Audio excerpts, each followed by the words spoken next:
Bismillahirrahmanirrahim. Assalamualaikum warahmatullahi wabarakatuh.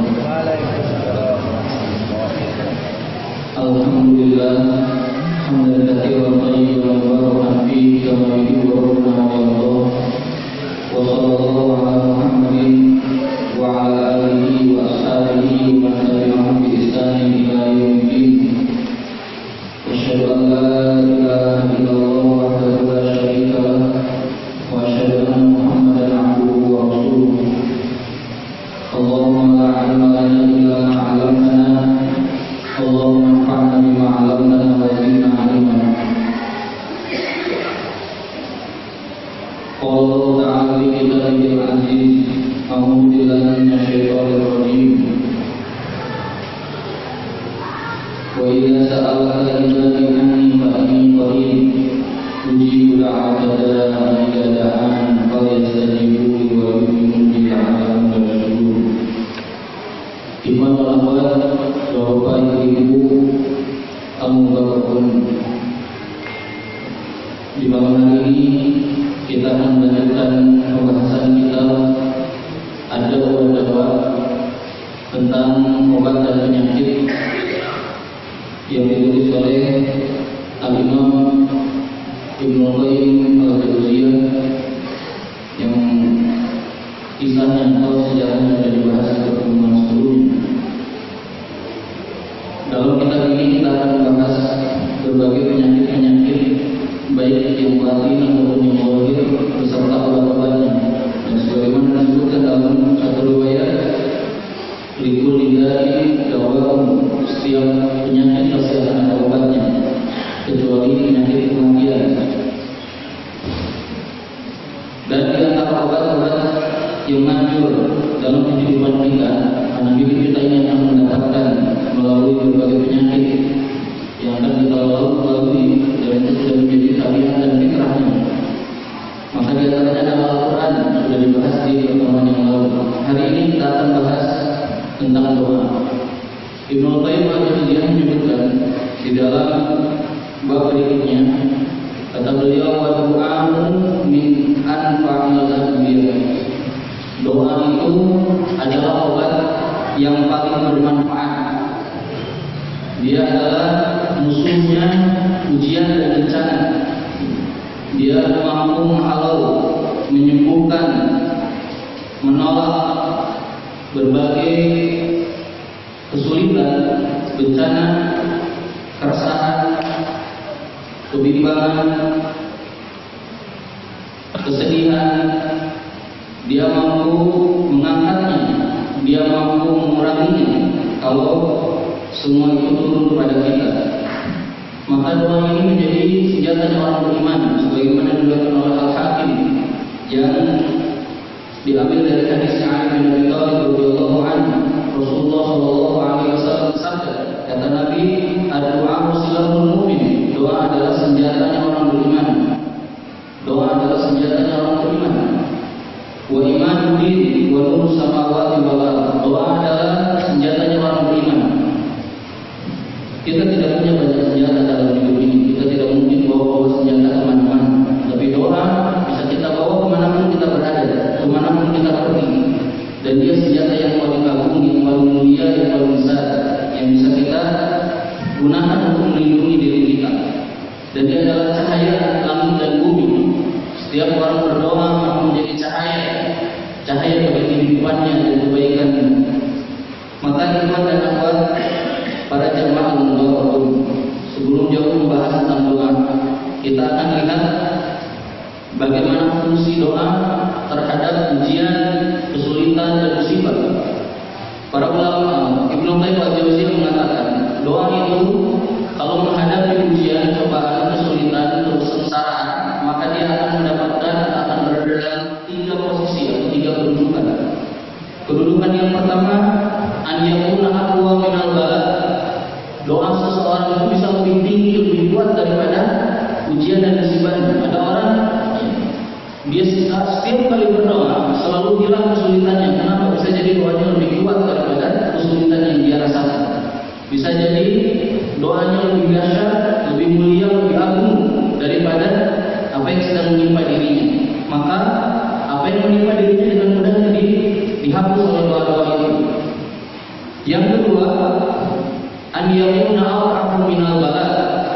Bisa jadi doa itu lebih lemah daripada ujian dan cobaannya. Kita dapat ujian yang besar, kita doanya kecil, doanya sangat kedengaran, doanya tidak berbobot, doanya tidak mendapatkan kekhusyuan, maka dia bisa kalah oleh bala itu. Tidak hilang balanya, kesulitannya tidak hilang, atau hanya bisa mengurangi saja, tapi dia tidak bisa menghilangkannya. Ada di antara kaum muslimin karena kena musibah banyak, dia berdoa kepada Allah tapi malah hilang-hilang. Bisa jadi doa dengan musibah yang menimpanya tidak seimbang. Bisa jadi musibahnya lebih besar daripada doa yang dia ucapkan, waktu yang dia keluarkan, kalimat-kalimat yang dia keluarkan dari lisannya. Rintihan dia kepada Allah tidak seagung atau tidak sebesar ujian yang menimpa dirinya.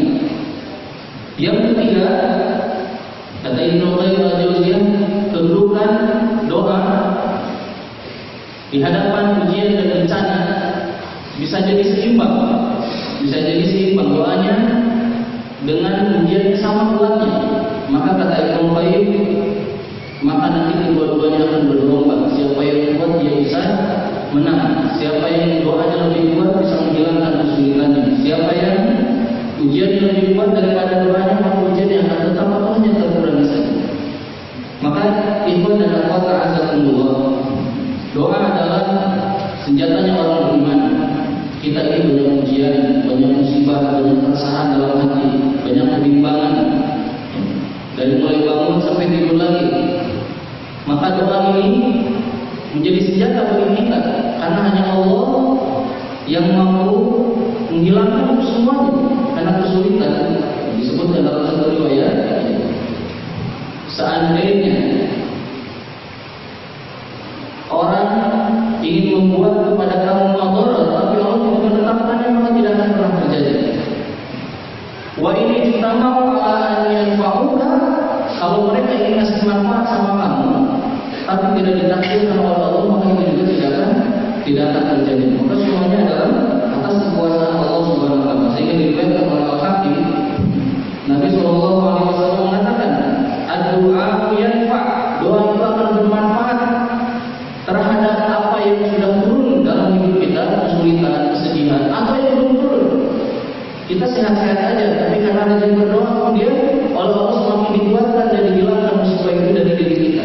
Jadi doa itu baik bagi kita, mau ujiannya sudah ada atau ujiannya belum ada, musibahnya sudah ada atau belum ada, doa itu baik.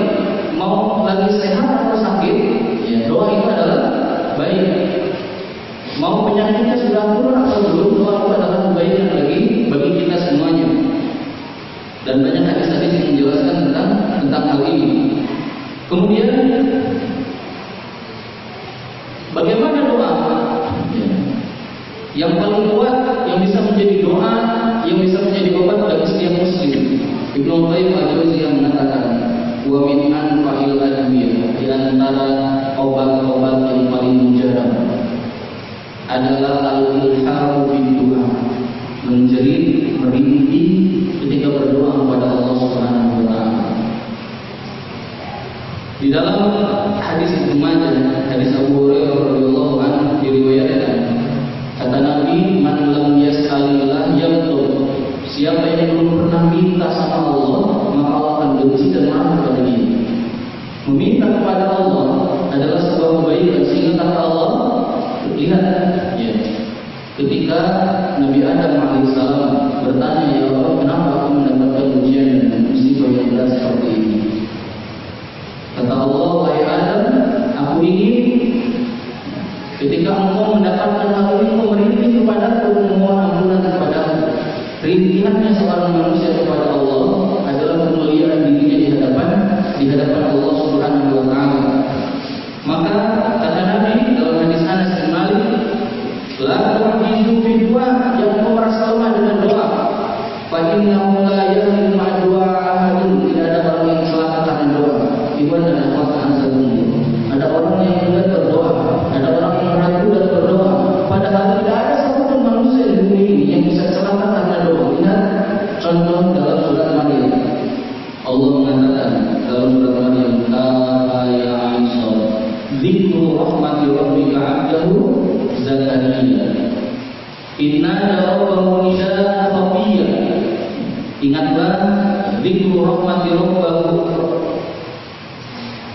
Penjelasan Allah tentang hambanya Nabi Zakaria. Inna rabbahu nidaan khafiyya. Ketika memohon berdoa kepada Allah dengan doa yang sangat lembut, sangat tersembunyi rahasia dari Allah. Qala rabbi inni wahanal 'azmu minni washta'ala ra'su syaiba. Ya Allah, tulang-tulang aku sudah mengulang, rambut-rambut aku sudah beruban. Walam aku bidu'aika rabbi syaqiya. Ya Allah, aku yakin dengan doa ini aku tidak akan mendapatkan kecelakaan. Tidak ada orang yang celaka dengan doa. Tidak ada orang yang menjadi rugi dengan berdoa. Maka rintihan al-ilham kepada Allah adalah sebuah kebaikan dan menjadi pendorong agar doa kita diijabah oleh Allah Subhanahu wa taala. Berdasarkan hadis dari Aisyah, hadis yang diriwayatkan oleh Az-Zuhri dan Al-Ghazali, Rasul bersabda, "Inna Allah yuhibbul mulhina fi du'a." Allah mencintai orang-orang yang merintih dalam doa. Masya Allah. Kalau kita lihat di surat Al-Imran, ya, ada ayat bunyinya yang banyak kita hafal. Inna fi khalqis samawati wal ardi wa ikhtilafil laili wan nahari la ayatin li ulil albab alladzina yadhkuruna Allaha qiyaman wa qu'udan wa 'ala junubihim wa yatafakkaruna fi khalqis samawati wal ardi. Setelah itu apa doanya? Ya, pertama Allah Rabbana, memanggil Allah Rabbana ma khalaqta hadza batila. Berikutnya ada Rabbana lagi, Rabbana innaka man tudkhilin nar faqad ahdayta. Rabbana inna sami'na munadiyan. Rabbana, Rabbana, Rabbana. Diulang-ulang kalimat Rabbana. Tidak sekali. Terus beriring kepada Allah. Kita memanggil kepada Allah. Kita memohon kepada Allah. Kita ulang-ulang kalimat ini. Rabbana, Rabbana, Rabbana. Maka di akhir ayatnya Allah mengatakan gimana? Fastajaba lahu rabbuhum. Maka Rabb kalian memberikan ijabah kepada kalian. Rabb akan memberikan ijabah ketika kita terus-terusan mengatakan Rabbana, Rabbana, Rabbana. Ya Rabb, Ya Rabb, Ya Allah, saya sedang banyak musibah. Ya Allah, saya sedang banyak masalah. Ya Allah, saya sedang terkena sakit. Ya Allah, Ya Rabb, saya sedang banyak ujian. Ya Rabb, saya sedang dilingkupi dengan berbagai permasalahan. Ya Rabb, terus kita ulang kalimat Rabb, Rabb, Rabb itu. Kemudian kata Allah di akhir ayatnya, fastajaba, maka Allah memberikan ijabah kepada orang yang memanggil Allah dengan kalimat Rabb. Ikhwan wa akhwat, a'azzakumullah. Di antara rahasia berdoa disebutkan di dalam sebuah riwayat, kata Nabi bahwa di antara rahasia doa orang-orang yang berdoa kepada Allah Subhanahu wa taala adalah ketika dia memaksimalkan seluruh aspek yang mampu menjadikan doanya diijabah dan didengar oleh Allah Subhanahu wa taala. Allah Maha suka, Maha senang, Allah Maha bahagia kalau kita ini rajin berdoa kepada Allah Subhanahu wa taala. Allah suka kalau kita suka berdoa kepada Allah, menjerit merintih kepada Allah Subhanahu wa taala. Maka Ibnu Qayyim al-Jauziyah mengatakan, wa minal afat, di antara hal-hal yang tamna'u, yang bisa membuat doa kita itu tercegah. Kenapa doa kita ini tidak dijawab oleh Allah Subhanahu wa taala? Apa di antaranya? Kata Ibnu Qayyim, an yasta'jila al-'abdu bil ijabah. Seseorang tergesa-gesa minta doanya dikabul. Berdoa, Masya Allah, lihat doanya orang-orang beriman zaman dahulu dan Allah di sana dalam Al-Quran. Lihat kata Allah, ini maghdubun fantasir. Ya Allah, aku sedang dikalahkan, maka tolonglah aku. Tidak mengatakan ya Allah, tolong segerakan. Ya Allah, tolongkan secepatnya deh. Ya Allah, berikan bantuan segera. Tidak istinja dalam berdoa. Hanya mengatakan anni maghlubun fantasir. Aku sedang kalah ya Allah, maka tolonglah aku. Sudah semuanya diserahkan kepada Allah. Dia tidak tergesa-gesa meminta. Ini kelemahan di antara kita kaum muslimin, hamba-hamba Allah dalam berdoa adalah ketika kita tidak sabar berdoa. Kita itu istijab, manusia yang tergesa-gesa. Kulikul insan min ajal, manusia itu diciptakan memiliki sifat apa? Tergesa-gesa. Pengen cepat terus. Pengennya langsung tercet.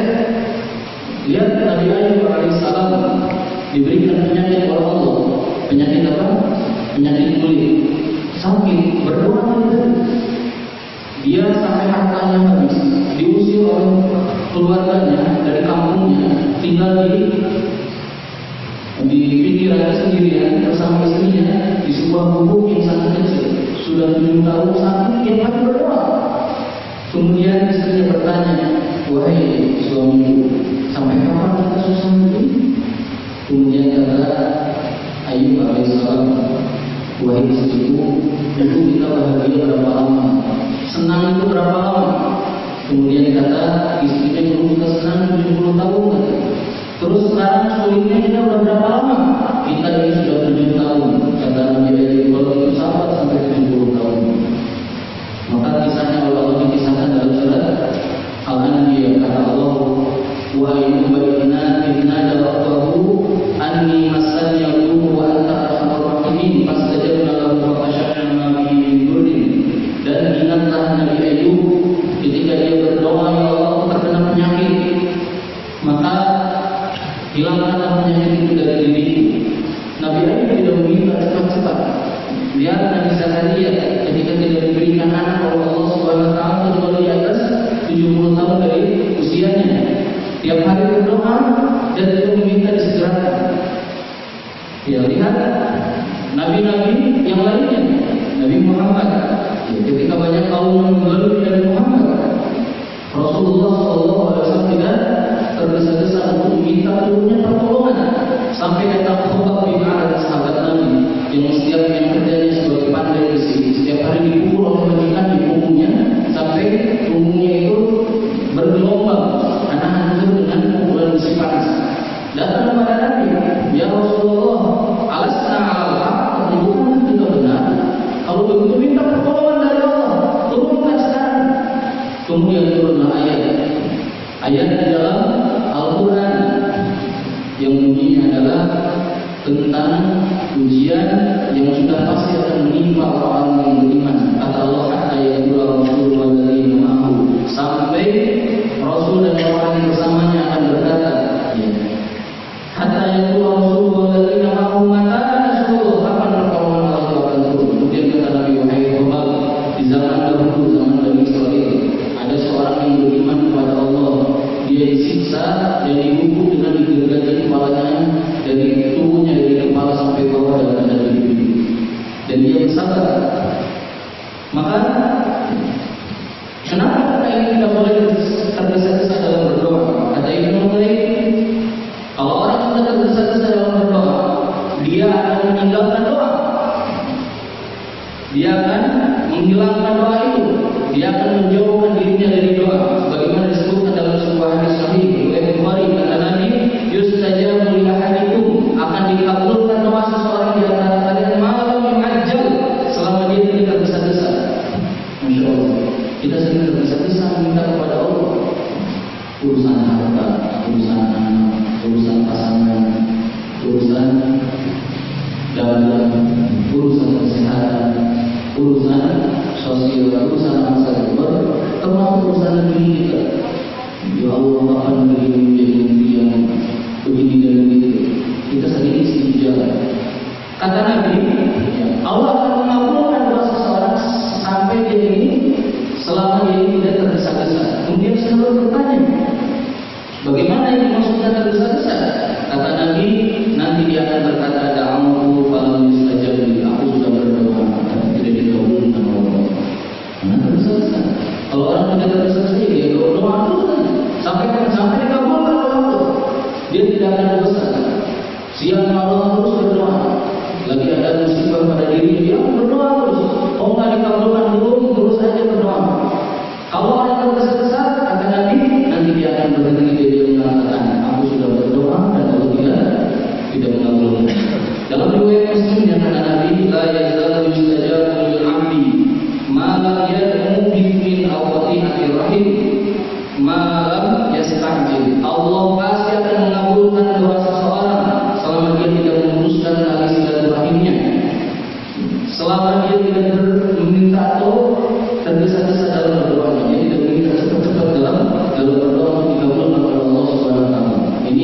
salah satu penyakit kita adalah istinjal, terburu-buru, pengennya cepat, termasuk dalam berbagai hal. Kita ini kalau dulu ini pengen cepat pintar,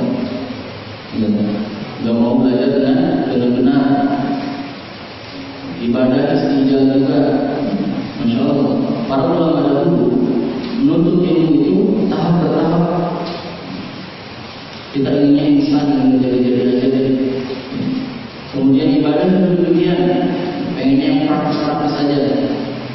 Kita ini dalam segala sering sekali istinja, tergesa-gesa, nggak sabar kalau dikasih lama. Makanya lihat Allah mengatakan di dalam surat At-Taubah, orang yang suka istinja, orang yang tidak kuat berjalan bertahan lama di atas ibadah itu, mereka termasuk orang munafik. Dia termasuk orang munafik. Kata Allah, "Lau kana 'amalan thayyiban wa safaran qasidan latabawwa Muhammad." Seandainya perjalanan kamu itu sebentar saja, tidak lama, banyak keuntungan dunianya, mereka pasti ikutan. Mereka pasti ikutan. Diajak memakmurkan masjid kalau cuma sekali ngaji, kalau tak bilang baca mahal. Itikaf yang mulai dari masjid ya kalau tarawih aja mahal. Kata Nabi, kata Allah, lan tabau kawalakin ba'dan alaihim syukur. Akan tetapi apa yang kamu ajar itu terlalu panjang perjalanannya, sehingga mereka berat bersama kamu. Jadi ini yang harus saya ikutan. Karena kita istinja, tidak sabar. Kemudian dalam hadis riwayat Muslim yang tadi disebutkan, kemudian sahabat bertanya, ya Rasulullah, wa ma istinja, apa yang dimaksud dengan istinja? Kata Nabi, da'amtu wa da'amtu kalau sudah berdoa sama Allah, sudah minta sama Allah. Ibu lagi ada masalah tentang kesehatan, iya Ustaz, berdoa sama Allah. Ada orang masuk dalam saja, bosan dengan Allah. Ada anak muda Ustaz cari dulu, berdoa minta sama Allah, berdoa dari diri Allah, berdoa yang dikasih sama Allah. Ini sih berdoa, Ustaz saya ingin punya anak, Ustaz saya ingin punya pekerjaan, berdoa sama Allah, berdoa dari dulu. Akhirnya dia berhenti, kata Nabi dia akan mengatakan aku sudah berdoa.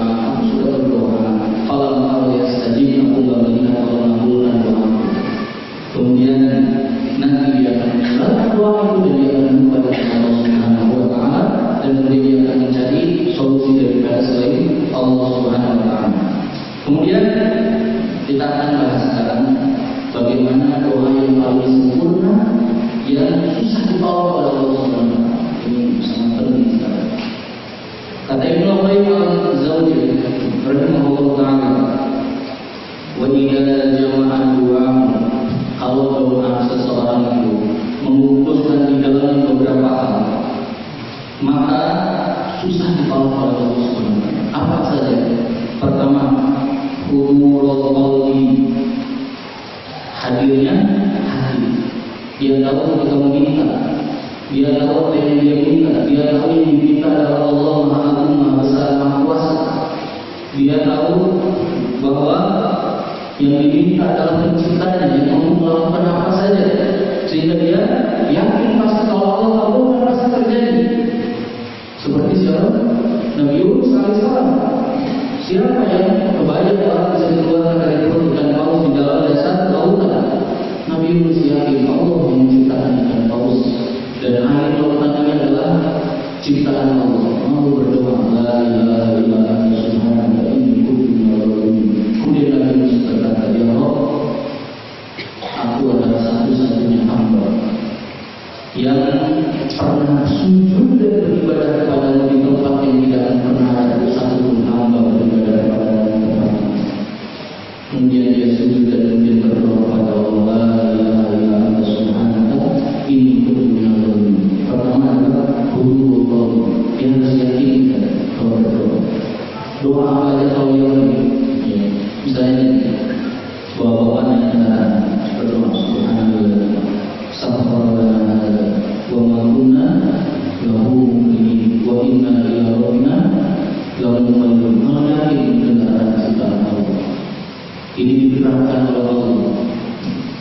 dan aku tidak punya kuasa terhadap kendaraan, maka Allah akan jaga kendaraan itu selamat sampai tujuan.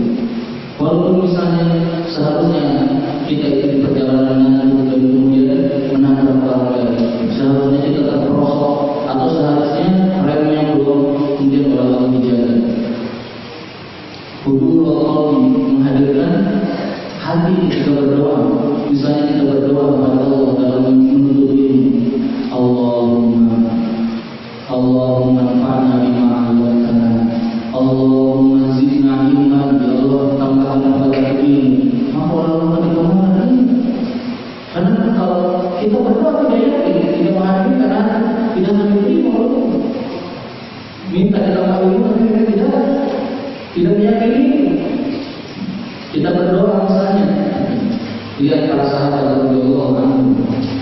Para sahabat itu mereka kalau punya satu barang yang baru seperti unta, kendaraan, mereka akan berdoa sebagaimana doa seorang suami ke istrinya di malam pertama. Dia akan berdoa begini, Allahumma inni as'aluka khairaha wa khaira ma fiha wa a'udzu bika min syarriha wa syarri ma jabalta. Ya Allah, aku memohon kepada kebaikannya dan kebaikan yang telah tetapkan padanya, dan aku berlindung dari keburukan dan keburukan yang telah tetapkan padanya. Maksudnya Allah kendaraan sehat-sehat, diajak lari kuat-kuat. Itu kudanya para sahabat radhiyallahu anhum. Kudanya para sahabat Rasulullah Khalid itu bisa berperang, berlari terus berbulan-bulan tidak pernah berhenti. Kuat-kuat, hebat-hebat. Kenapa? Hudul qalbi ketika berdoa menghadirkan hati ini satu. Kemudian tadi kata mulai hudul qalbi wa jam'iyatan bi kulliyatihi 'ala al-matlub, menghadirkan hati, mengumpulkan semua yang akan kita minta itu hadirkan dalam hati dan yakin sama Allah. Ini yang pertama. Yang kedua, kata Ibnu Qayyim al-Jauziyah, yang berikutnya adalah lakukan hal itu di waktu-waktu yang diijabah oleh Allah Subhanahu wa taala dan 6 waktu yang sengaja. Apa saja? Yang pertama adalah al-thuluthul akhir min al-lail, sepertiga malam terakhir. Sepertiga malam terakhir. Ada seorang ibu yang ingin mendoakan orang tuanya yang sudah meninggal. Dia tiap doa harus ke kuburan, harus datang ke kuburan dan berdoa di situ. Padahal ada waktu-waktu yang kita bisa lakukan berbakti ke orang tua adalah bangun di tengah. Doakan orang tua kita waktu yang paling saja. Bahkan di nomor yang pertama sepertiga malam terakhir hadis suami. Di setiap sepertiga malam terakhir orang tua kemudian Allah berkata, "Fahal min mustadrin ba'dullah." Mana orang yang minta ampunan aku ampuni, mana yang berdoa akan aku beri, akan aku kabul, dan mana yang minta akan aku beri. Ini sepertiga malam terakhir. Kemudian yang kedua, wa indal adzan, ketika waktu adzan, ketika dikumandangkan adzan, sambil mendengar adzan, kita berdoa kepada Allah.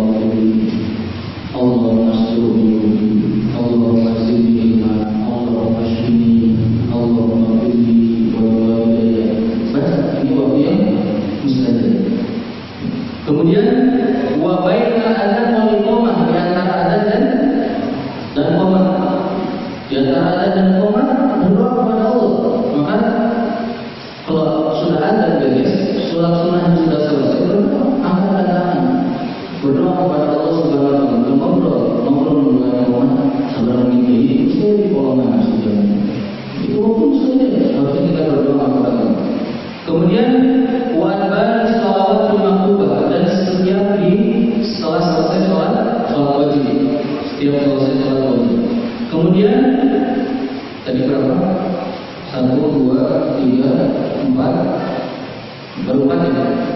Dan yang kelima, wa inda sumudil imam yaumul jum'ah 'ala mimbar, ketika imam naik ke mimbar di hari Jumat. Ketika imam naik ke mimbar sampai didirikan sholat itu waktu yang saja dengan khutbah, kalau hanya juga berdoa. Kemudian wa akhir sa'atin ba'da asar, Tidak minta kalau dan hari Jumat itu ada waktu yang paling mustajab. Jam berapa Pak? Pada asar menjelang maghrib. Nah, ini juga waktu yang mustajab. Pada asar menjelang maghrib. Baik, itu dua. Jadi tadi yang pertama adalah menghadirkan hati dengan segala apa yang akan kita minta hadirkan. Kita yakini. Kemudian yang kedua doanya di depan atau di waktu yang mustajab. Kemudian yang ketiga, dia harus menumbuhkan kekhusyuan. Kekhusyuan dalam berdoa adalah dihadirkan dulu hati. Setelah itu dia berdoanya di waktu yang tepat. Setelah itu dia khusyuk ketika mintanya, tidak asal-asalan. Amin, amin, amin. Jadi, saya pernah itu satu pengajian. Itu saya lagi jadi jamaah. Kemudian ada kiai yang mimpi doa. Kalau mimpi doa, biasanya dimulai dengan istighfar, salawat, semuanya mengaminkan. Baru juga kiainya bilang Allahumma alhamdulillah amin, Rasul amin amin amin. Terus ketika imam kiai baca Rabbana zalamna anfusana amin, wa illam taghfir lana amin. Segala yang diucapkan diaminkan. Padahal ada doa-doa yang itu adalah pengakuan kita kepada Allah. Ya Allah, aku telah zalim kepada Engkau. Amin. Jika kamu tidak mengampuni kami, amin. Dan tidak menyayangi kami, amin. Kami akan jadi orang yang merugi, amin. Semuanya kita ngerti apa yang diminta. Harus ketika meminta. Berdoa dengan penuh keyakinan. Kalau keluar rumah biasakan. Setiap kali kita keluar rumah, Allahumma bismillah tawakkaltu Allah. La haula wala quwwata illa billah. Banyak orang keluar rumah belum masuk sore hari saudara yang meninggal, belum masuk sore hari dia dengan kecelakaan, belum masuk sore hari anaknya kena musibah, belum masuk sore hari rumahnya terkena banjir, belum masuk sore hari dia terkena banyak ujian-ujian dari Allah. Maka orang beriman kalau keluar dari rumah baca doa dengan penuh kekhusyuan dalam ini. Dia ucapkan, misalnya keluar rumah mau sholat subuh, ada doanya. Nabi mengajarkan kalau kita mau sholat jalan ke masjid, menuju masjid, berdoa kepada Allahumma ja'al fi qalbi nur. Ya Allah, jadikan hatiku cahaya. Wa fi basari nur, jadikan di mataku juga cahaya. Wa fi sam'i nur, jadikan di telingaku cahaya. Wa an yamini nur, jadikan di tangan kanan di kananku cahaya, di tangan di kiriku cahaya, di depanku cahaya, di belakangku cahaya, di atas cahaya. Ya Allah, jadikan bagiku cahaya. Masya Allah. Perhatikan, ada seorang ulama, namanya Nabi. Nabi ini salah satu kewasaan Imam Nabi. Imam Nabi itu setiap ngajar bau harum di majelis taklim. Kemudian murid-murid selalu tanya, Imam, aku ngaji di sini bertahun-tahun wangi terus dari mulut kau. Kata Imam Nabi, aku pernah berdoa memohon kepada Allah ilmu Al-Quran, dan di malam harinya aku bertemu dengan Rasul. Kemudian kata Rasul, iftah fama, buka mulut kau, kemudian diteteskanlah pewangi atau menjadi pengharum bagi mulutmu. Kata Imam Nabi, mulai setelah mimpi sampai hari ini, setiap aku berbicara menjadi wangi. Salah satu imam orang salah, salah satu imam orang salah. Jadi kita harus memiliki kekhusyuan, khusyuk ketika meminta kepada Allah Subhanahu Wa Taala. Agar tadi, ini musibah itu bisa dikalahkan, karena kuatnya doa kita. Berarti ini beberapa. Yang ketiga, kemudian wan kisar baina yaday Rabb. Kata Ibnu Qayyim, kemudian kita juga harus merasakan kelemahan kita di hadapan Allah Subhanahu Wa Taala, tidak sombong. Berdoa tidak dengan sombong. Kita harus merasakan bahwa diri kita ini adalah makhluk yang lemah di sisi Allah Subhanahu Wa Taala. Ini bisa mengakui kehancuran diri kita di hadapan Allah Subhanahu Wa Taala. Kita ini tidak ada apa-apanya di hadapan Allah. Ketika berdoa kepada Allah meminta, kemudian kita yakini dalam hati, kita khusyuk, kemudian kita malu kepada Allah.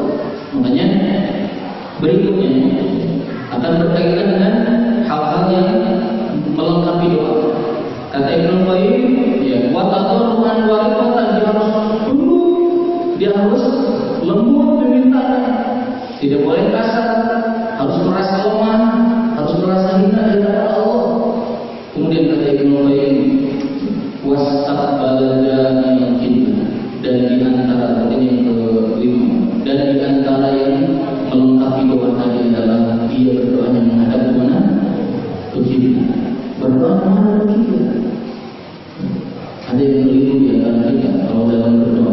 Saya sering lihat dulu di Masjid Nabawi, banyak orang kalau berziarah ke makam Nabi berdoa minta sama Nabi, bukan yang mendoakan Rasulullah. Sunnahnya mendoakan Rasulullah, Allahumma sholli ala Muhammad, dan seterusnya. Ya Allah, terima kasih atas segala jasa Engkau atas Islam dan umat Islam. Doakan apa? Nabi bukan minta sama Nabi. Kalau orang jamaah masuk Masjid Nabawi meminta sama Nabi menghadap ke kuburan Nabi, berarti membelakangi apa? Membelakangi kiblat. Sedangkan doa yang diperintahkan oleh Allah adalah istiqbal kiblat, menghadap ke kiblat. Kemudian wa kana ala taharatin, dan kemudian dia juga harus dalam keadaan bersuci, wudu dulu sebelum berdoa, menghadap kiblat, bersuci. Kemudian berikutnya wa rafa'a yadayhi ila Allah ila sama, dan diangkatkan tangannya kepada Allah. Ya Allah, meminta kepada Allah. Dia Nabi Muhammad SAW banyak dalam riwayat yang sahih, dalam doa yang tertentu beliau selalu mengangkat tangannya ke tinggi, termasuk dalam peperangan. Sampai dalam ketika perang Badar jatuh selendangnya. Nabi berdoa kepada Allah. Kemudian mengangkat tangan. Kemudian berikutnya, ini penting semuanya dilengkapi. Ini kalau ini dilengkapi, nanti malam praktek ini, insya Allah kemudian wa bada bihamdillah wa sana alaihi, kalau berdoanya memulai dengan memuji Allah Subhanahu wa taala. Alhamdulillahirabbil alamin. Alhamdulillahirrahman. Alhamdulillahirrahman. Alhamdulillahil aziz. Alhamdulillahirrahman. Alhamdulillahirrahman. Alhamdulillahirrahman. Puji Allah dengan nama-nama yang sangat indah. Kemudian memuji Allah Subhanahu wa taala, tidak langsung meminta. Dimulai dengan pujian-pujian yang indah kepada Allah. Kemudian setelah selesai memuji Allah, summatan dari salat ala Muhammadin, kemudian bersalawat kepada Nabi Muhammad Allahumma sholli ala Muhammad. Kenapa kita harus bersalawat? Ibadah kita ini tidak akan mengenal Islam kecuali salah satu wasilahnya adalah Nabi Muhammad Sallallahu Alaihi Wasallam. Kalau anda membaca surat Al-Qalam, ada ayat bunyinya wa innaka la'ajrun ghairu mamnun, dan Muhammad mendapatkan pahala yang tidak akan pernah terputus. Para mufassir mengatakan kenapa Nabi Muhammad mendapat pahala yang tidak terputus di dunia dan tidak terputus di akhirat. Kalau di akhirat surga sudah jelas. Kalau di dunia apa? Para mufassir mengatakan yang dimaksud dengan pahala tidak terputus walaupun Nabi sudah meninggal adalah setiap kali ada manusia yang beribadah kepada Allah di atas muka bumi, mau dia sholat, mau dia sedekah, mau dia baca doa sebelum tidur, mau dia baca doa sebelum makan, mau dia silaturahim, mau dia tawaf, mau dia jihad, mau apapun dia berbuat baik, maka pahalanya mengalir kepada siapa? Nabi Muhammad SAW. Maka kita diperintahkan bersalawat kepada Nabi sebelum meminta, berterima kasih atas kebaikan dan jasanya Rasulullah SAW. Kemudian baru setelah itu langsung minta dulu ada yang dimulai dengan memohon ampunan dan bertaubat kepada Allah SWT. Ya Allah, saya banyak dosa. Ya Allah, saya bertaubat atas dosa-dosa saya. Ya Allah, saya mohon ampunan atas segala kesalahan-kesalahan saya. Ya, ini belum minta. Harus salawat, harus memuji Allah dulu, terus salawat kepada Nabi, kemudian setelah itu memohon ampunan kepada Allah Subhanahu wa taala. Setelah itu, kata Imam Qayyim, barulah masuk kepada apa yang kita minta. Menceritakan itu kepada Allah Subhanahu wa taala. Memintalah kepada Allah satu apa yang kita ini. Kalau bagaimana kalau terlalu banyak permintaan dan permasalahan dalam hidup kita, maka para ulama mengatakan kalau sudah sangat banyak sekali, cukup engkau memperbanyak istighfar, maka Allah akan penuhi semua. Kemudian wada'ahu rabbatan wa rahbatan. Kemudian dia harus berdoa dengan penuh harap dan cemas, mengharapkan ya Allah kabulkan saya, ya Allah jangan begini ya Allah, saya takut ya Allah. Itu rasa cemas dan mengharap kepada Allah Subhanahu wa taala, ya Allah masukkan saya menjadi orang-orang yang saleh, golongkan saya kepada golongan orang-orang yang sudah rajin menuntut ilmu, masukkan saya ke dalam golongan orang-orang Al-Quran. Ya Allah, ada rasa takut juga ya Allah. Lindungi aku dari fitnah di zaman, ya Allah. Lindungi aku dari godaan-godaan. Lindungi aku dari itu adalah mengharapkan rasa takut kepada Allah. Kemudian wa tawassal ilaihi bi asma'ihi wa sifatihi wa tauhidihi, dan berdoa kepada Allah dengan membaca atau mengucapkan nama-nama Allah yang indah. Kalau minta ampunan ya Allah, ya Ghafur ampuni dosaku.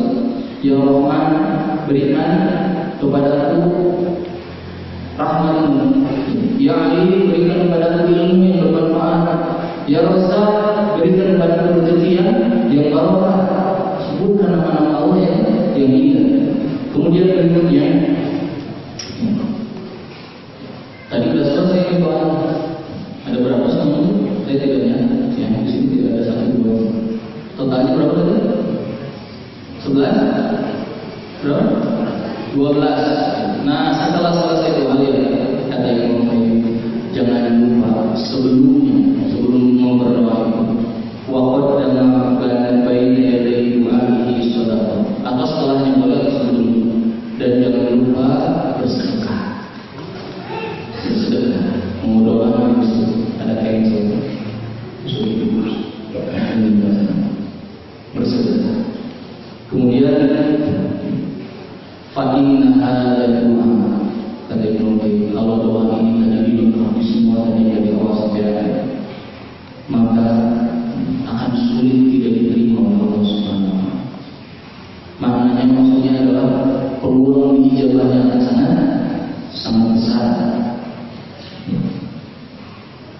Ijabahnya sangat besar peluang kalau tadi melengkapi semua. Insyaallah dari mulai menghadirkan hati, menghadirkan khusyuan, yakin kepada Allah, doa di waktu yang mustajab, mulai dengan tahmid, kemudian memuji nama-nama Allah, kemudian bersalawat, beristighfar kepada Allah dan bertaubat, setelah itu meminta dan menjerit kepada Allah Subhanahu wa taala dan tidak boleh tergesa-gesa, dan setelah itu diikuti dengan salawat dan bertahmid kepada Allah. Setelah itu jangan lupa bersedekah. Maka kata Ibnu Qayyim sangat sulit ini tidak dijawab, pasti dijawab oleh Allah insyaallah.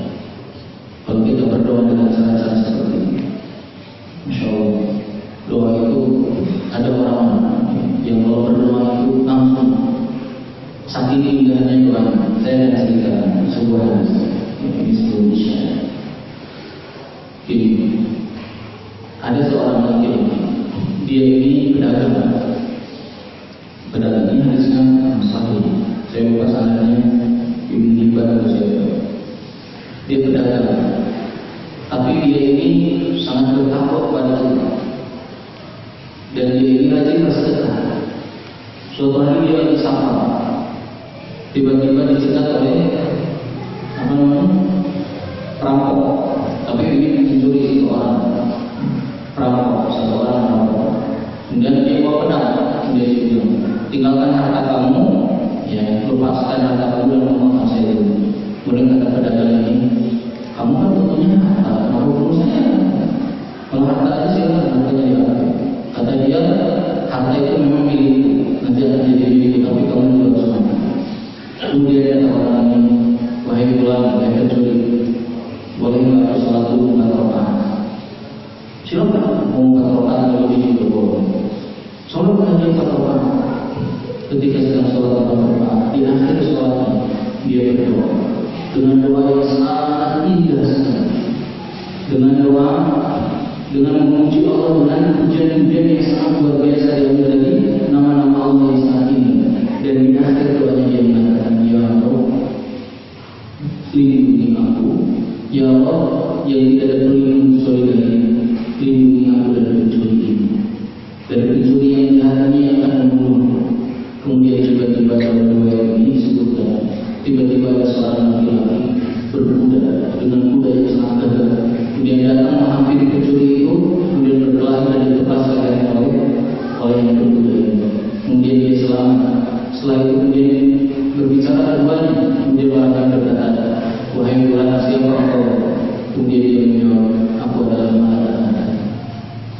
Engkau tadi berdoa, doamu didengar di langit keempat. Semua malaikat bergemuruh. Kemudian engkau berdoa lagi, didengar oleh malaikat yang di langit berikutnya.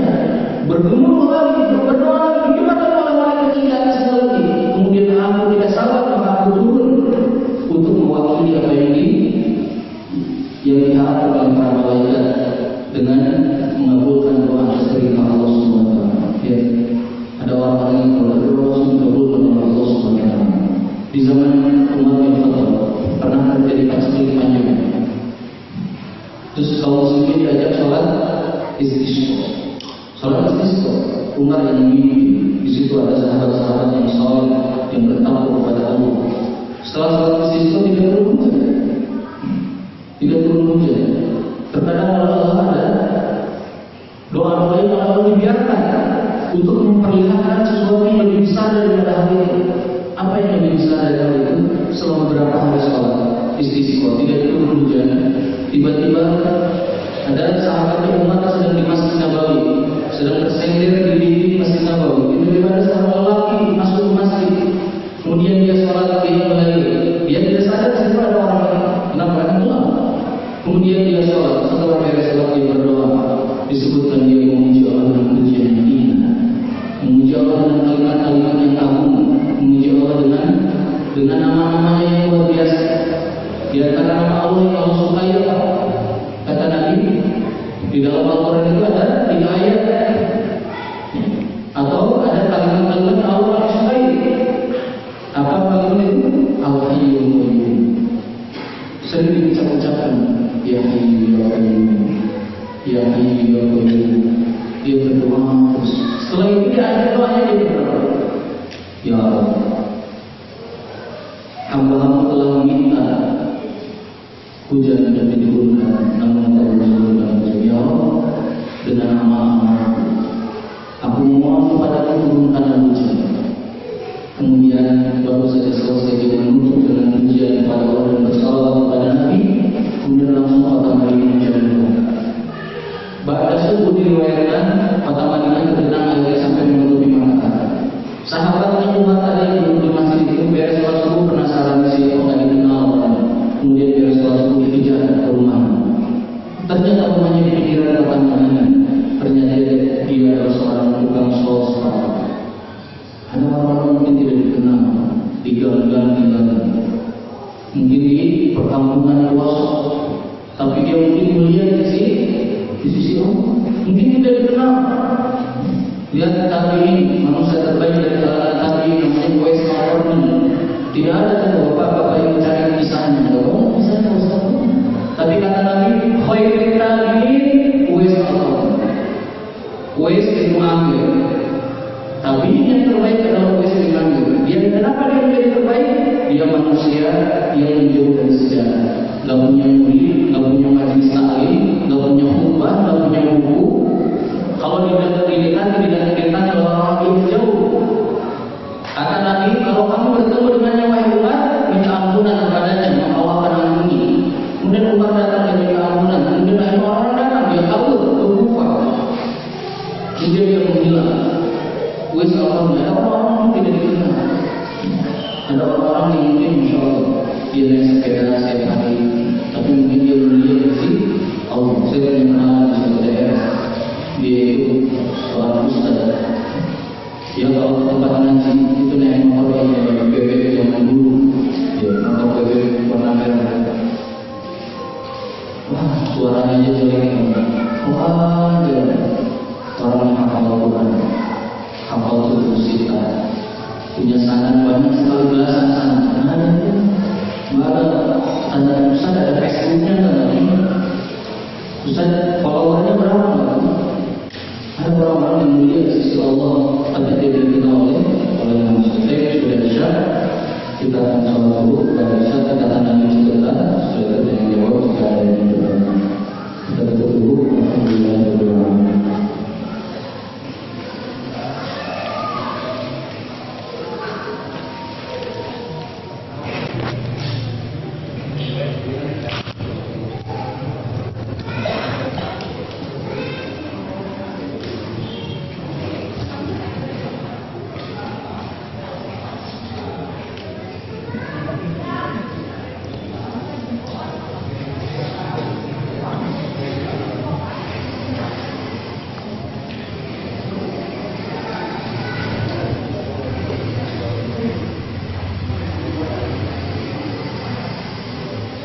Bismillahirrahmanirrahim.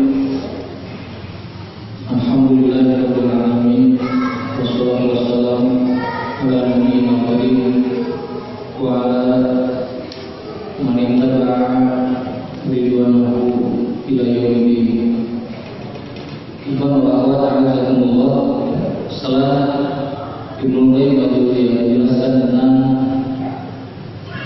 hal-hal atau poin-poin pokok dalam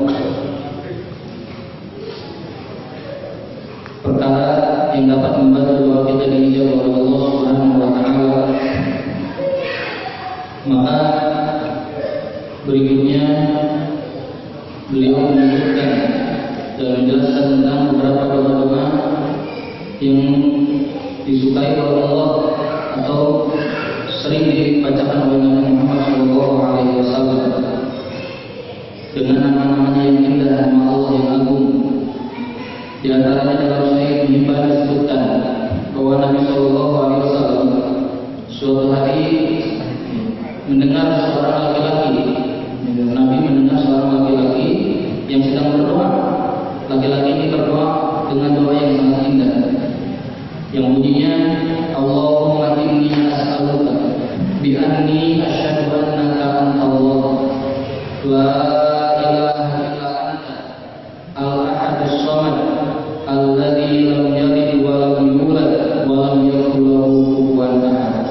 Nabi dengar sahabat ini sedang berdoa, kemudian kata Nabi, laqad sa'alallahu bil ismil alladzi idza su'ila bihi utiya.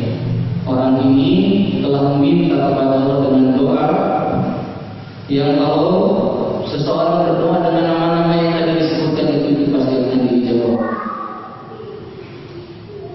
Insyaallah dengan nama-nama Allah. Allahumma inni as'aluka bi anna asyhadu anna la ilaha illa anta al-ahadus samad alladzi lam yalid wa lam yulad wa lam yakul lahu kufuwan ahad. Dalam riwayat lain, dalam kitab Sahih Ibnu Hibban, Anas bin Malik radhiyallahu anhu pernah sedang duduk bersama Rasulullah SAW, dan di situ ada seorang laki-laki sedang berdoa.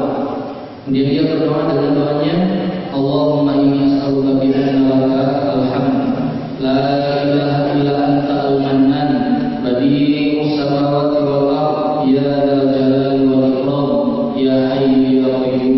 Kemudian kata Nabi, laqad Allah bismillahil azim. Dia telah berdoa pada nama Allah yang paling agung, alladzi yad'unya bihi ajab, yang jika seseorang berdoa dengan doa itu maka pasti akan diijabah oleh Allah Subhanahu wa taala. Wa idza su'ila bihi utiya, dan kalau seseorang minta dengan memulai doa itu maka dia akan pasti diberi oleh Allah Subhanahu wa taala. Kemudian di dalam riwayat yang lain, apa nama-nama Allah yang agung yang bisa kita gunakan dalam berdoa?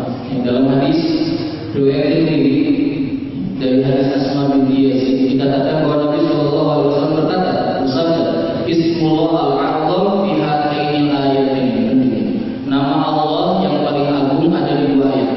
Yang pertama adalah di surat Al-Baqarah 163. Bunyinya apa? Wa ilahukum ilahun wahid la ilaha illa huwa ar-rahmanur rahim. Yang pertama surat Al-Baqarah 163. Wa ilahukum ilahu wahid la ilaha illa huwa ar-rahmanur rahim. Dan yang kedua di awal surat Al-Imran, Alif Lam Mim, awal surat Al-Imran ayat berikutnya, Allahu la ilaha illa huwal hayyul qayyum. Ini dua nama Allah yang agung yang kita bisa berdoa dengan memulai nama-nama ini. Kemudian di dalam riwayat lain dari Abu Hurairah radhiyallahu anhu, Nabi SAW kalau ada kegelisahan ada dirinya, Rasul akan mengangkat ke langit, mengangkat kepalanya ke langit dan kemudian berdoa, Subhanallah, Subhanallah al-azim. Jadi kalau melihat ke langit sedang ada kegelisahan, sudah bilang Subhanallah, Subhanallah. Kemudian wa idza ijtahada fi du'a, dan kalau sedang berdoa sungguh-sungguh, maka Nabi SAW berdoa selalu mengucapkan ya hayyu ya qayyum, ya hayyu ya qayyum. Kemudian Nabi SAW kata Anas bin Malik,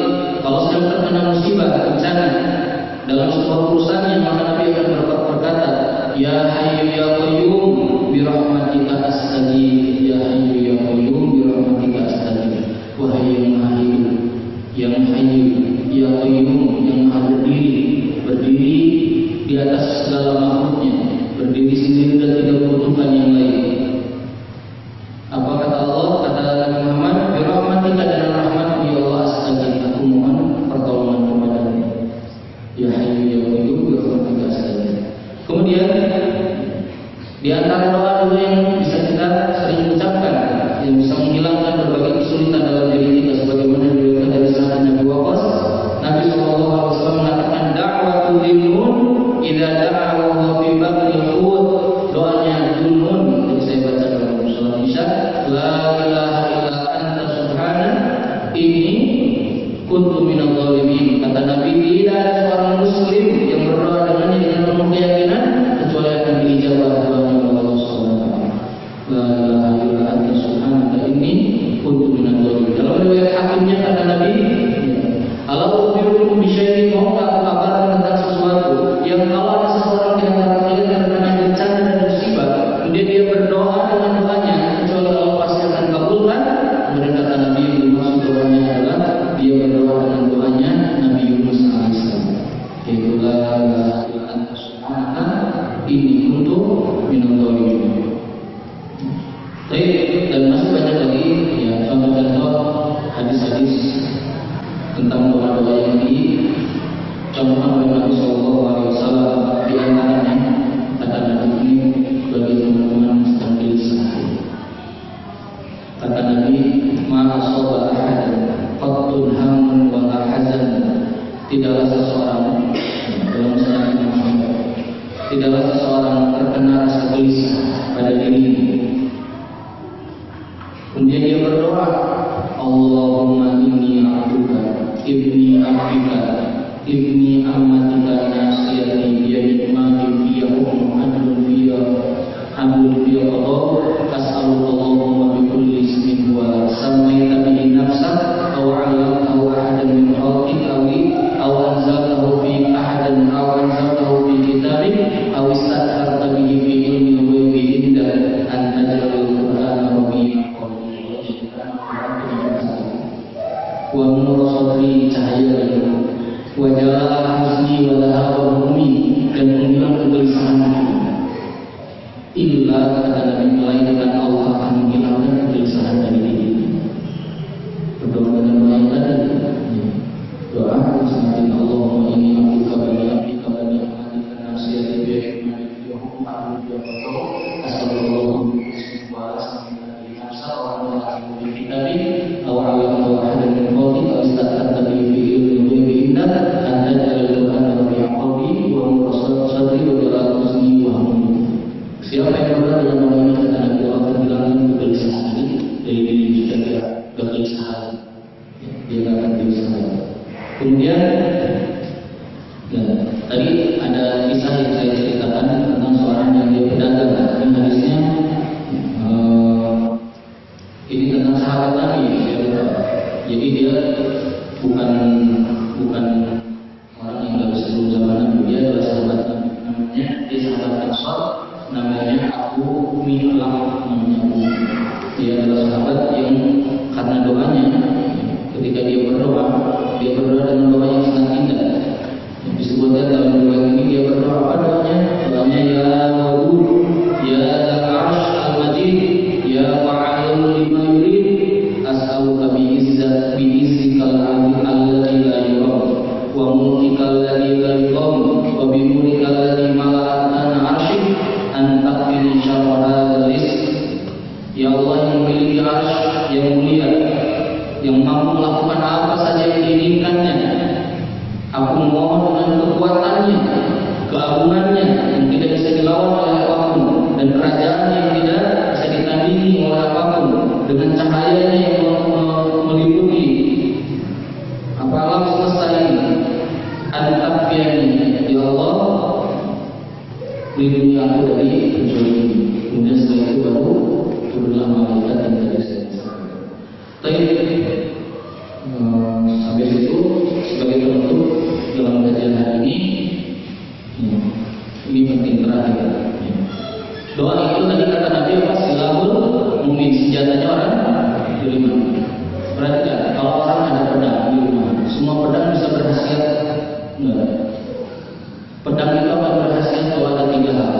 Satu, pedangnya memang sehat, bagus, ya. Dia tajam, dia tidak rusak, dia dirawat dengan baik.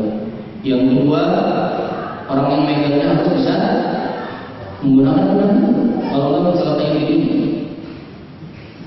Kalau orang tahu bahwa doa adalah senjata, tapi yang menggunakan senjata itu dia tidak punya keahlian, dia tidak tahu apa yang membuat doa dia kabul dan dia tidak tahu bagaimana cara memuji Allah, maka tidak akan berdoa.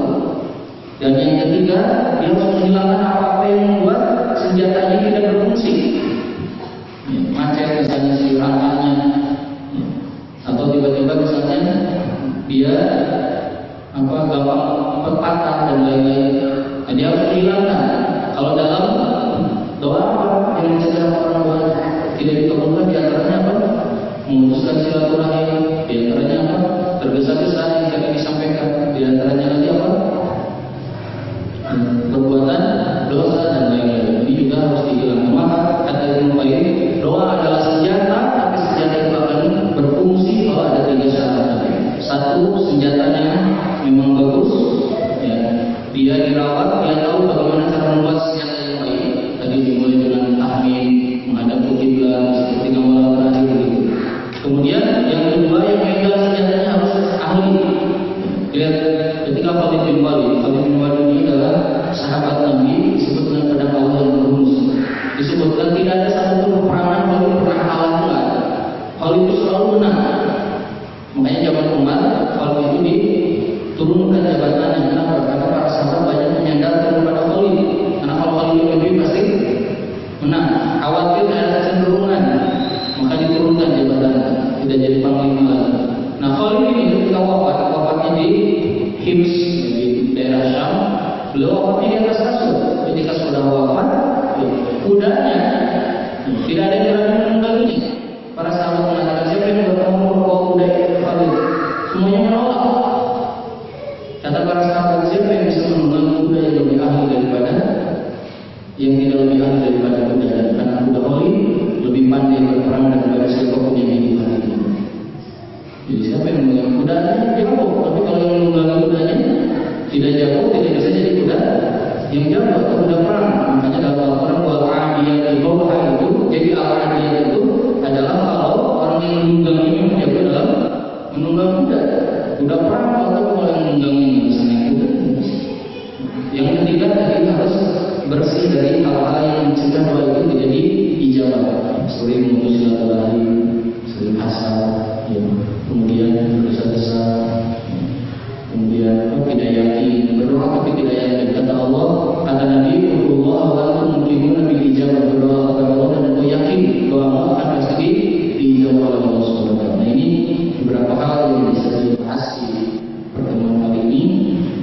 Insyaallah kita akan lanjutkan pembahasan dari kitab Adab di bab ini. Kita masih mengkaji banyak yang kita bahas dan ini total, kalau kitabnya total halamannya sekitar 600 lebih ke 700 halaman. Kita sekarang baru masuk halaman 30, jadi masih banyak yang mungkin bisa kita baca.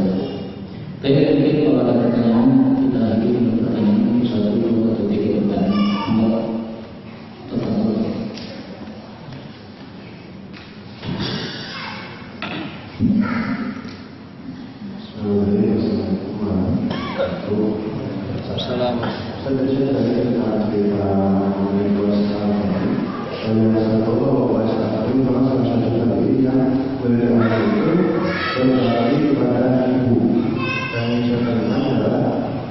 Mungkin sekarang ada anak muda yang sudah hijrah tapi memiliki orang tua atau ibu yang belum sama frekuensi dengan seorang tersebut mengenai saudara. Apakah ada orang tua atau anak-anak tertentu yang bisa membuka hati supaya seorang tua itu bisa menjadi frekuensi dengan anak yang sudah hijrah ya?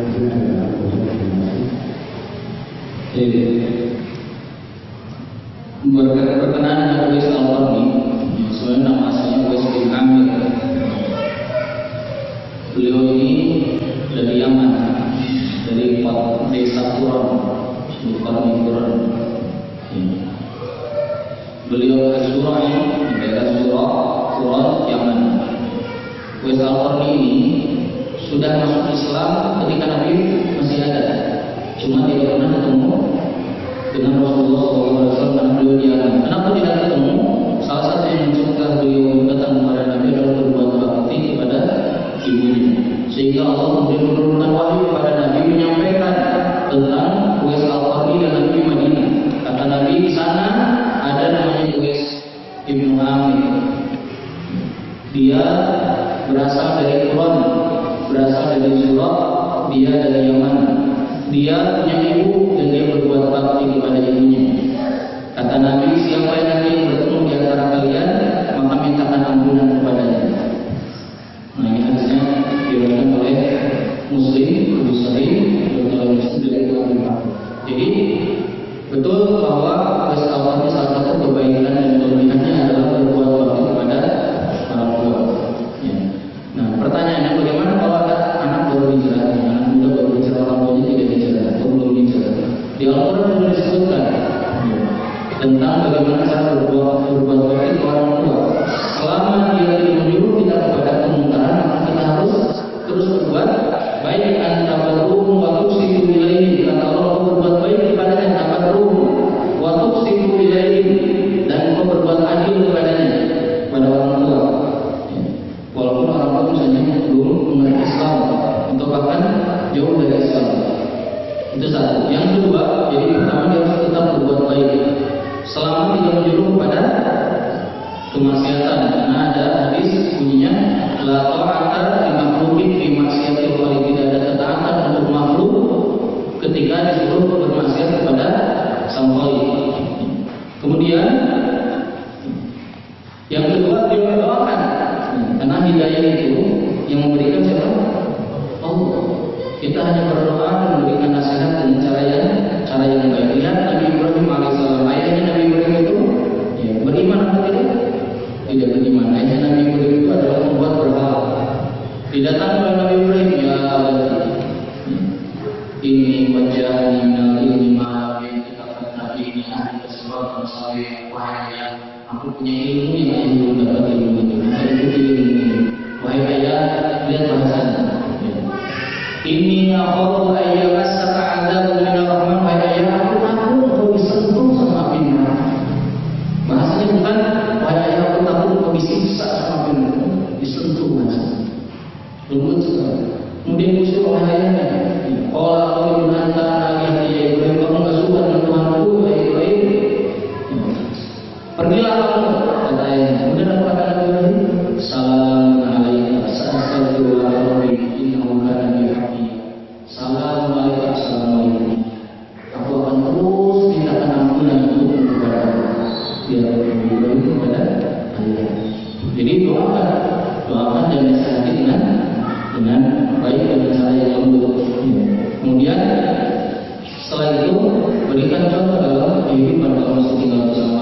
Perlihatkan, karena hijrah itu iwan dan anak penting ya untuk terutama anak muda ini berhijrah.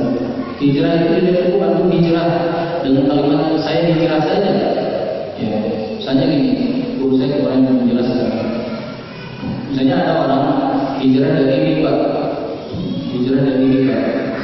saya udah hijrah dari riba, saya nggak lagi makan riba, nggak lagi transaksi riba, nggak lagi kerja dengan orang riba, pokoknya saya bebas dari riba. Cukup tak masuk surga dengan itu? Enggak, dia harus beriman kepada Allah, dia harus mengenal Rasulullah, dia harus mengikuti sunnahnya, dia harus mengetahui itu apa, dia harus menjalankan perintahnya, menjauhi larangannya. Atau cuma yang tidak itu. Alhamdulillah saya sekarang udah enggak dugem lagi, saya udah hijrah. Suka sholat enggak? Nah, saya sholat dulu. Beriman sama Allah, itu mengerti apa yang sama Allah. Dia harus terus meningkatkan ilmunya. Orang-orang anak muda yang hijrah itu harus punya tahap belajar yang jelas. Anak udah hijrah, Ustaz. Lihat apa yang anak sekarang? Minah, kejibatan, tidak ispat. Cukup dengan itu masuk surga. Dia harus memiliki ketahuan yang benar, akidah yang lurus. Dia harus mengetahui mana perintah, mana larangan. Ini penting. Nah, ini nasihat untuk kita yang sedang berhijrah. Jadi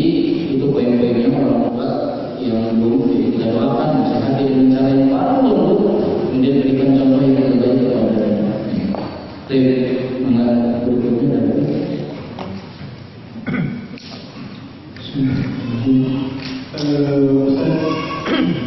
bagaimana sikap kita tadi bilang bahwa ke orang tua kita harus bisa patuh kecuali kepada yang meninggal. Orang tua kita ini sering dimanfaatkan sehingga dia tidak berbuat adil. Nah, sementara ketidakadilan tersebut kita sebagai anak yang disuruh untuk menjaga. Bagaimana sikap kita? Kita punya orang tua, kemudian orang tua kita dipengaruhi. Begini, Iwan dan Akhwat orang tua kita itu, pertama posisikan dulu mereka adalah orang tua yang melahirkan kita, merawat kita dari kecil. Yang kedua, pahami bahwa bisa jadi ada ilmu yang kita sudah paham orang tua belum sampai kepadanya. Bahkan dalam berbagai hal, jangankan urusan pemanfaatan hal yang Bapak sebut tadi, misalnya urusan nikah. Banyak orang tua itu kalau mau nikah lebih dekat tetangganya daripada anaknya, betul kan? Padahal yang mau nikah anaknya. Ulang itu tetangga, ini urusan gitu. Ini sekarang nikah tetangga, apa saya gitu. Nah, mudah terpengaruh, mudah terpengaruh. Maka, tentu bagaimana sikap kita kepada orang tua hanya bisa kita lakukan dengan nasihat-nasihat yang penuh kelembutan. Kita hanya bisa berbuat bakti kepada orang tua dan mendoakan terus-terusan. Doa yang biasa dipanjatkan oleh para nabi, dipanjatkan oleh para sahabat untuk orang tuanya, itu adalah doa-doa untuk agar orang tuanya diampuni oleh Allah yang mendapat hidayah. Jadi kita doakan. Kalau saya biasanya, kalau berdoa itu doakan orang tua. Pertama mohon ampunan buat saya, lebih mohon ampunan untuk orang tua. Diingat jasa-jasa, terus mohonkan hidayah kepadanya. Setelah itu kita misalnya punya mertua, doakan. Setelah itu doakan semuanya, diingat mereka semuanya, minta dan diberikan hidayah. Kenapa? Karena biasanya manusia itu tersesat atau manusia itu melakukan kesalahan yang dua, bisa karena syahwat hawa nafsu atau bisa juga karena awam, tidak punya ilmu. Jadi nggak tahu. Kalau orang awam tidak punya ilmu, berarti obatnya adalah ilmu. Kita harus kasih tahu. Bapak bukan begitu, yang betul itu begini. Maka kita kasih tahu tentang ilmunya. Nah, kalau sudah dikasih tahu ilmunya dengan cara yang baik, insya Allah. Kecuali urusan akidah, maka kita harus tegas. Kalau urusan apa? Akidah. Tidak ada urusan akidah. Akidah itu kalau A ya A, B ya B. Nabi Muhammad SAW itu dibujuk dengan berbagai cara. Sampai dibilang yang lain, Muhammad, udahlah daripada bertengkar terus. Gimana kalau seminggu kami beribadah sama kamu, nanti seminggu berikutnya kamu ibadah sama kita, terus begitu kan bagus, ya damai. Coba Nabi nggak bilang, oh iya, nanti bisa lama-lama saya itu tuh bisa pelan-pelan, langsung turun surat Al-Kafirun, la amudu ma ta'budun wa la ta'budun ma a'budu. Ini perintah dalam urusan akidah itu harus jelas. Maka dalam hal urusan akidah harus kuat, kita harus tegas. Misalnya di rumah ada kebiasaan orang tua yang bersifat kemusyrikan. Misalnya dalam urusan pernikahan banyak ya. Dan kalau nikah dipasangin apa, dibikin apa. Saya pernah saya ceritakan di majelis ini. Saya pernah ikutan hadir di walimah di daerah Jalan Pajajaran di Kedungus. Datang ke situ dan saya masuk dari jadi panjang gedungnya. Saya salah masuk dari pinggir gitu. Pengantinnya lagi naik ke pelaminan pakai adat Sunda. Saya datang dari pinggir, salah masuk pintu. Ternyata pintu itu sampai pelaminan. Pas dibuka ada bapak-bapak pakai sarung Sunda itu sama sarung Sunda, lagi megang keris. Di tangan kanannya ada air bunga. Dia sirami dan dia doa. Apa namanya itulah. Ya, saya kaget. Melihat, ya musyrikan ini. Saya bilang sama keluarga, kita nggak makan. Kita salaman pulang. Kenapa di sini ada musyrikan? Nah, siapa yang keluar bisa jadi bukan yang nikah, bisa jadi orang tua. Nah, kalau saya begini harus tegas, boleh, itu nggak boleh. Ya.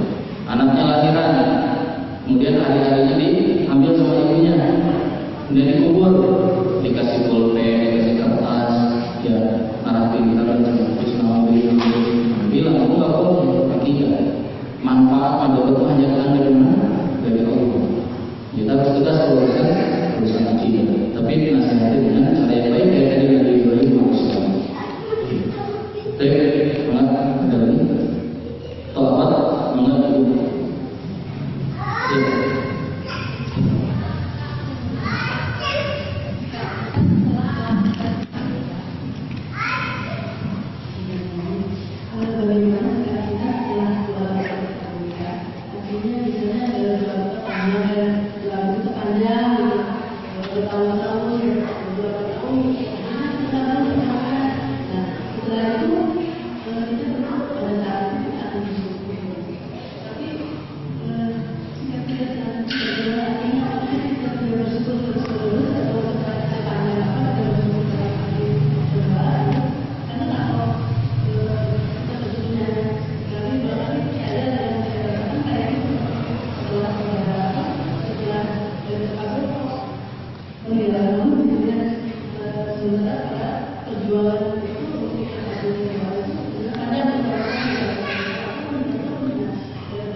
Bagaimana kalau sudah dikabulkan doa kita oleh Allah Subhanahu wa taala? Kalau sudah dikabulkan kita bersyukur kepada Allah, memuji Allah, memanjatkan pujian kepada Allah Subhanahu wa taala.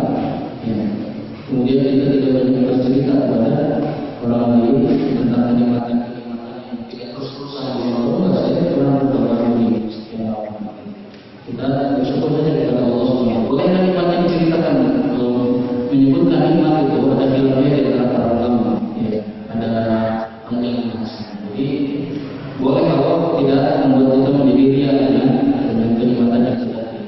Jadi sampai kapan kita bersyukur kepada Allah? Setiap kita semakin bersyukur, semakin ditambah oleh Allah SWT. Jadi syukur itu ada dua yang bisa kita raih. Kata Allah, "La in syakartum la azidannakum wa la in kafartum min adzabi lasyadid." Syukur akan Allah tambah. Kemudian dalam ayat lain, ya, Allah tidak akan mengazab sebuah kaum selama mereka bersyukur kepada Allah, ya, dan mereka memohon ampunan kepada Allah. Jadi syukur itu bisa ditambah rezekinya, kenikmatannya, atau yang kedua dihilangkan musibahnya. Jadi fungsi syukur itu, ya, kita harus banyak bersyukur. Dan mungkin bahkan para salafus saleh, di antaranya para sahabat radhiyallahu anhum, mereka itu kalau terkena musibah mereka bersyukur. Orang terkena musibah itu ada empat. Satu marah-marah, ya marah-marah apa? Yang kedua misalnya apa ya? Aku pernah terkena musibah mengamukan. Nah itu. Yang kedua di atasnya sabar. Sabar itu dia berhenti tidak bicara, itu sabar namanya. Kemudian nggak ngomong. Tapi hatinya kesal ada kesal tapi nggak ngomong. Oh hanya tapi nggak ngomong. Itu namanya sabar. Ya. Coba tadi kesalahan dari dirinya. Tapi nggak pernah bicara.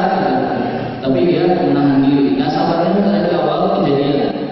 Nabi pernah ketemu dengan seorang wanita yang menangisi putrinya yang meninggal, anaknya yang meninggal. Kemudian kata Nabi, sabar. Kata orang ini, kamu nggak merasakan gimana sedihnya saya. Kemudian kata orang itu, Rasulullah, dikejar sama sahabat ini. Dan kata sahabat dia, Rasulullah sekarang aku sabar. Kata Nabi, sabar itu ya Allah. Yang ketiga, di atasnya sabar ridho. Bukan cuma dia, tapi dia ikhlas kan. Itu ada hilang apa? Santai itu ridho itu. Nah di atas ridho ini lebih dahsyat lagi, yaitu bersyukur. Kena musibah bersyukur, bisa kena musibah bersyukur. Kenapa? Disebutkan dalam riwayat sahabat itu di rumahnya kalau tangannya tertulis oleh pisau dapur lagi masak, maka mereka akan mengucapkan alhamdulillah. Anak-anaknya nanya, kenapa bilang alhamdulillah? Kata mereka, karena apa yang didapat oleh kita anak bersabar itu lebih besar daripada rasa sakit yang menimpa kita. Ampunan dari Allah. Kan kata Allah, "Idza asabat musibah qalu inna lillahi wa inna ilaihi raji'un." Ulaika bagi mereka alaihim shalawatun min rabbihim, dapat ampunan dari Allah. Yang kedua, Allah dapat kasih sayang Allah. Yang ketiga, dapat petunjuk dari Allah Subhanahu wa taala. Ya, musibahnya kecil. Nah, ini ikatan orang-orang yang bersyukur. Dan rasa syukur kepada Allah tidak hanya diucapkan dengan lisan, dibuktikan dengan amal. Yang setiap hari dia semakin rajin sholatnya, semakin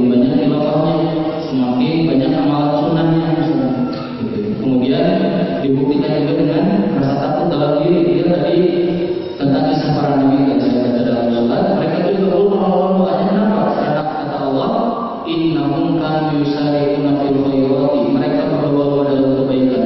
Dan yang kedua, wa yad'una rabbahum, mereka suka berdoa kepada Allah dalam keadaan harap dan cemas. Ya. Wa kanu la khashu'in, dan yang ketiga mereka takut sama Allah Subhanahu wa taala. Ini ciri-ciri mereka para anbiya yang doanya dikabulkan oleh Allah Subhanahu wa taala. Gitu. Oke, cukup sampai sini dulu. Terakhir ya sebentar. Mana ya? Assalamualaikum.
Yang tadi disebutkan dalam bahasan kita adalah waktu-waktu diijabah.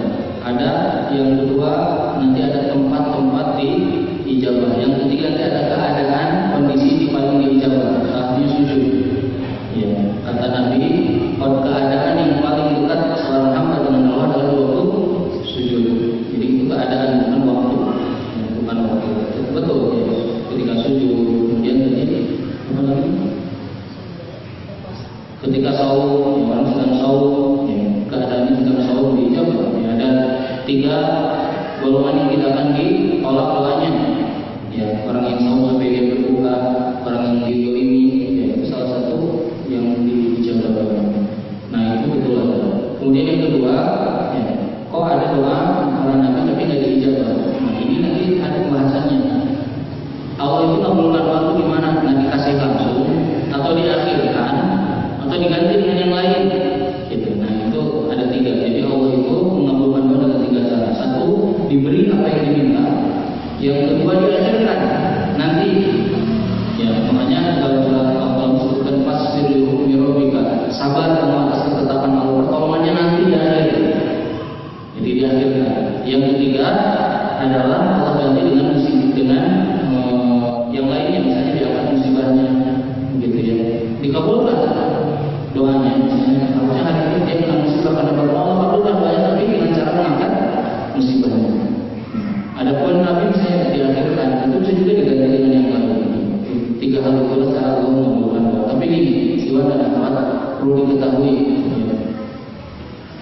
Pengabulan doa itu bukan berarti semuanya enak dilihat. Ya.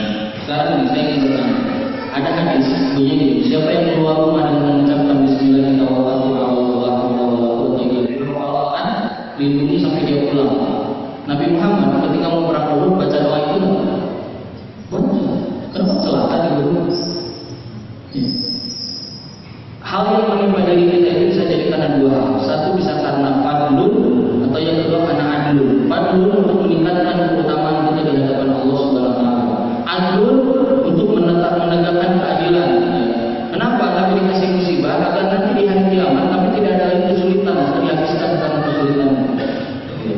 Misalnya ada orang nih, dia berbuat dosa langsung ditegur oleh Allah. Keadilan. Ya, keadilan baik bagi kita. Nabi Yunus alaihissalam meninggalkan kaumnya, langsung diceburi di mana? Di laut tadi mati, orang melahirkan paus. Jadi kalau ada orang sedang kena musibah, ya, tertimpa sesuatu, jangan langsung menghakimi dia dengan baik. Bisa jadi dia sedang diingatkan bahwa itu sedang dibersihkan oleh Allah Subhanahu wa taala. Yang khawatir itu dia rajin maksiat, tapi hidupnya aman terus. Itu namanya istidraj.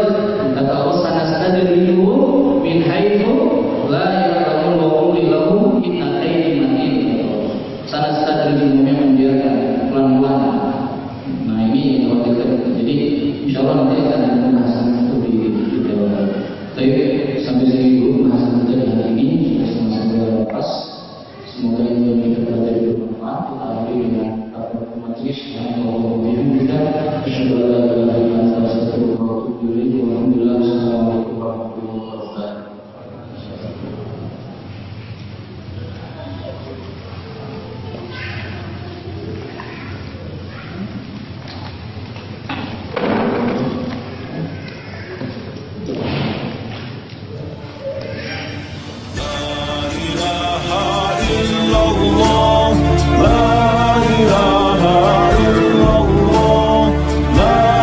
ilaha illallah Muhammadur Rasulullah.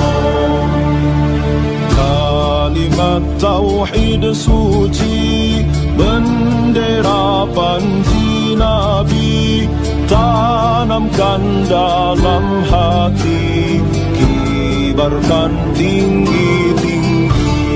La ilaha illallah, la ilaha illallah, la ilaha illallah Muhammadur Rasulullah.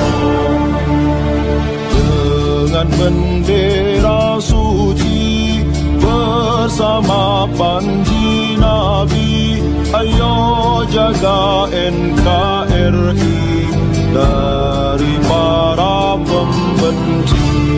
La ilaha illallah, la ilaha illallah, la ilaha illallah Muhammadur Rasulullah.